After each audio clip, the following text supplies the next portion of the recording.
Welcome to the Markets Happy Hour podcast, a weekly markets update for investors the world over.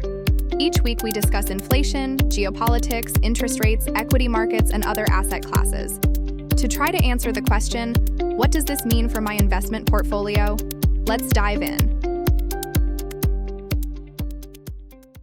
Concerns around governance, around use. Guardrails is an important word. We now have, we know that there are lawsuits out there around governance, around guardrails.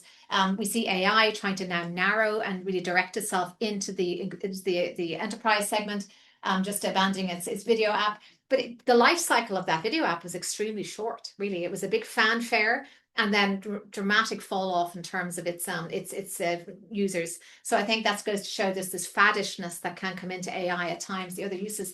The headline I didn't put up in this was the AI getting back to private equity, the promise of a 17.5% return in their latest round of fundraising to private equity players. I think there had been also Anthropic had also made some preferential terms, but hadn't been as explicit as guaranteeing a 17.5% return to private equity players. So that does smack of some desperation in terms of an ability to guarantee that.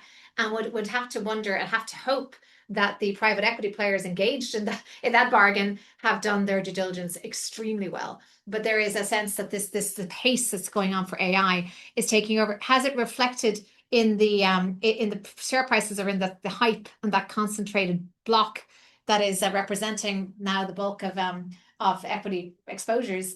Not yet, really, I'd say is the answer. I mean, it has still got a fundamental support. But this kind of growing concern and pushback, I think, is something that we're going to have to keep watching.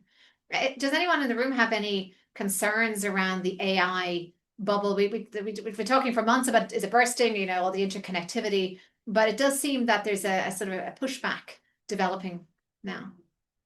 You saw yesterday that HSBC, that giant bank, has officially appointed a chief AI officer.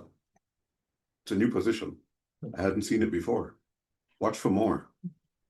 Yeah, well, I think I've seen, and there's certainly the chief sustainability officer is probably getting canned now, and the AI officer gets in their place. But I thought this was interesting, and I had this headline last week, but didn't have much time to discuss it. Jagdeep in University of California has now started to really frame AI in terms of risks. It's kind of a given. It's almost like that kind of Wi-Fi in sense it's touching every aspect of the portfolio. But where are the risks? I think a lot of this gets to we talked about SaaS apocalypse and the trigger of that.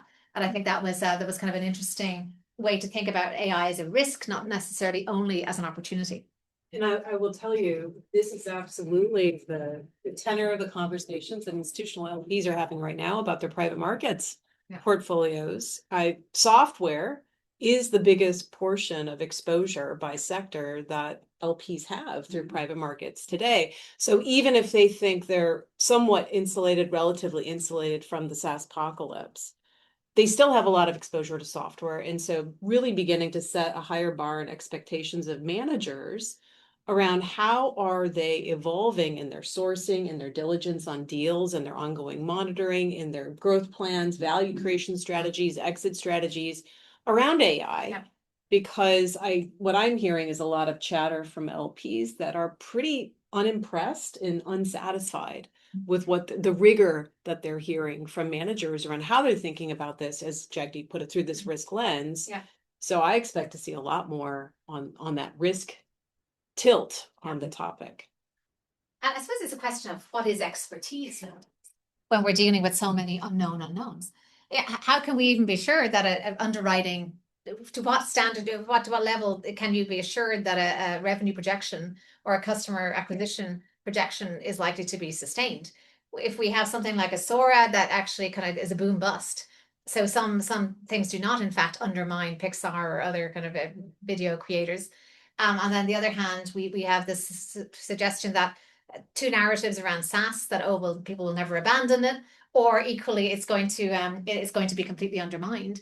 And Claude, meanwhile, brings out a new update every 5 days. So it's how could anybody know? I suppose is a question there. And just a couple of other points I thought were interesting to bring up. As we're all focused on kind of play by play around the Iranian situation. Cyber, I think that's kind of, you know, clearly cyber insurgency, cyber security, cyber warfare. This is clear. We've seen it in terms of the Anthropic and Palantir and their uses, but equally, we do know that this distraction creates a fertile ground for guerrilla warfare on the cyber front.